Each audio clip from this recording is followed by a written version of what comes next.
Year-end results for smartphone sales are out, showing that Huawei managed to grow and actually even debunk certain companies. Apple is apparently working on another mysterious iPhone which could see the iPhone 9's future, and it looks like OnePlus users won't have to wait too much to get their wireless charging. I'm Jaime Rivera, and how about if we ditch the wireless charging plans and get a headphone jack, OnePlus? Still, let's get through the news. This is Pocketnow Daily.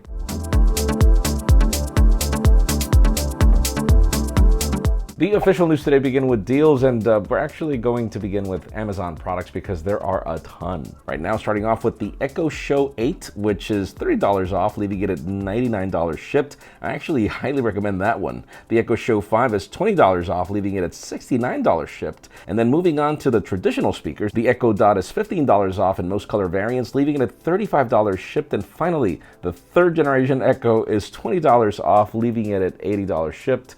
All the links in the description separately for you to pick whatever you're looking for. I've used the 8 and the 5, they're all awesome. For those of you that are looking for leaks when it comes to OPPO, you really don't need any special people in charge of getting those.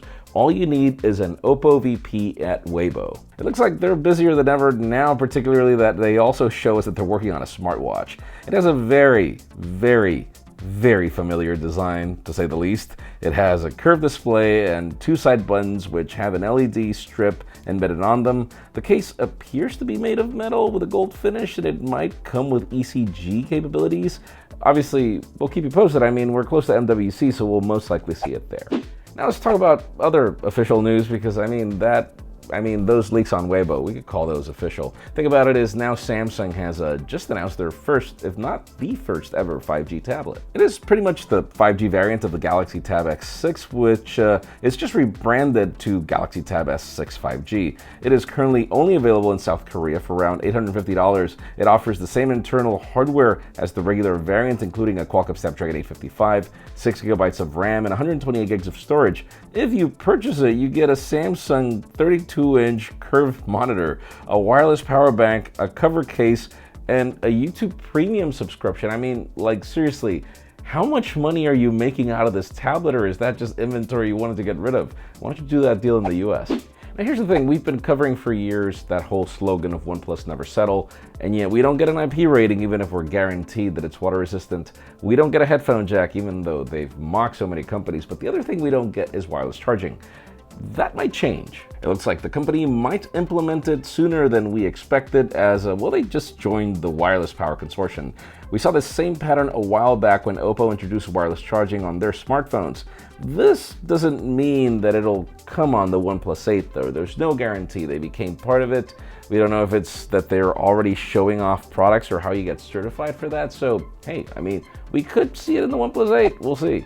Now let's move the spotlight over to Apple, as Ming Chi Kuo has got a couple of more predictions that we actually didn't cover yesterday to not bore you with all Apple news.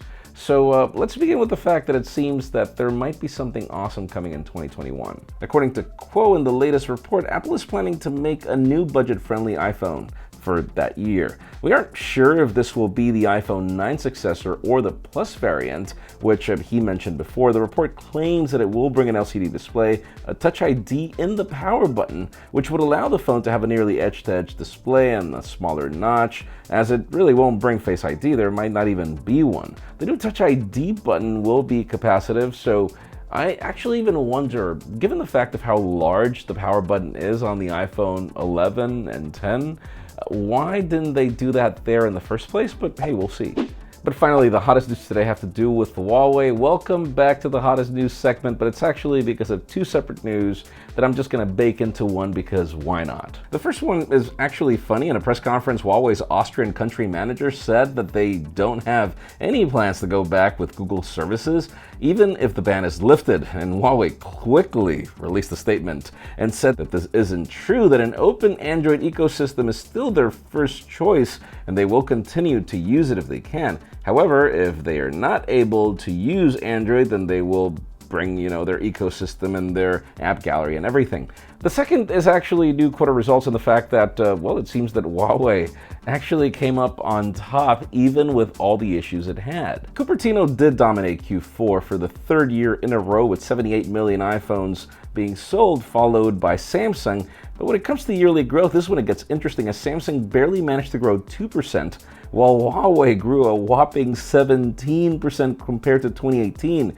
Now, the interesting news is that even if Huawei were to want to catch Samsung, they'd have to sell 60 million more phones, which just gives you a little more perspective over what the difference is in market share. Let us know in the comments down below, what do you think about Huawei's success even with the ban?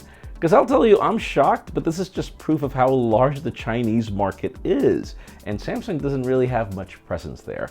I don't know, I'm impressed. I do hope they get Google Play services back, but let us know what you think in the comments down below.